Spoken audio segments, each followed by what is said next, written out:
এক লোক তার সারা জীবনের জমানো অনেকগুলো স্বর্ণ মুদ্রা একটি কলসের মধ্যে ভরে তার বাড়ির পাশে থাকা বড় একটি জঙ্গলের মধ্যে মাটির নিচে পুঁতে রেখে লোকটি বিদেশে চলে গেল। অনেকদিন পর বিদেশ থেকে ফিরে এসে সে ওই জায়গাটির কথা ভুলে গেল এবং সে খুবই চিন্তিত হয়ে পড়ল। কার কাছে যাবে, কি করবে, সে কিছুই বুঝে উঠতে পারছিল না। তারপর সে এক ইমামের কাছে গেল এবং সমস্ত ঘটনা খুলে বলল। লোকটির সমস্ত কথা ইমাম মনোযোগ দিয়ে শোনার পর তাকে বলল, আপনার স্বর্ণ মুদ্রাগুলো খুঁজে বের করার একটা উপায় আছে। আজকে সারা রাত আপনাকে নামাজ পড়তে হবে। লোকটি বলল, কোনো সমস্যা নেই হুজুর, আপনার কথা অনুযায়ী আজকে সারা রাত আমি নামাজ আদায় করব। লোকটি রাতের বেলা নামাজে দাঁড়ায় গেল। আল্লাহর কি কুদরত! এক রাকাত নামাজ পড়তে না পড়তেই ওই লোকটির সেই জায়গাটির কথা মনে পড়ে গেল, যে জায়গায় লোকটি সেই কলসটিকে লুকিয়ে রেখেছিল।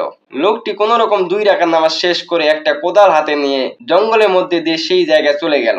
সামান্য একটু মাটি খুঁড়তেই সেই লোকটি স্বর্ণ ভর্তি কলসটি পেয়ে গেল। পরের দিন সকালবেলা সেই লোকটি ইমামের কাছে গিয়ে বলল, হুজুর, গত 6 মাস ধরে আমি মনে করার চেষ্টা করছি কলসটা কোথায় পুঁতে রাখলাম, মনে করতে পারছিলাম না, কিন্তু আপনার কথা অনুযায়ী নামাজে দাঁড়ানোর সাথে সাথেই আমার সেই কলসটির কথা মনে পড়ে গেল কোন জায়গায় রেখেছিলাম। হুজুর, দয়া করে আমাকে বলেন এর কারণ কি? তখন ইমাম বলল, শোনো ভাই, তুমি যে সারা রাত নামাজ পড়তে চেয়েছিলে, শয়তান কোনোভাবেই তোমাকে সারা রাত নামাজ পড়তে দেবে না।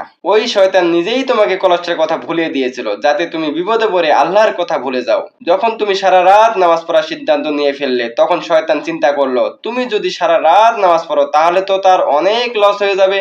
এই কারণেই শয়তান তোমাকে সেই কলসটির কথা মনে করিয়ে দিয়েছে যাতে তুমি সারা রাত নামাজ পড়তে না পারো।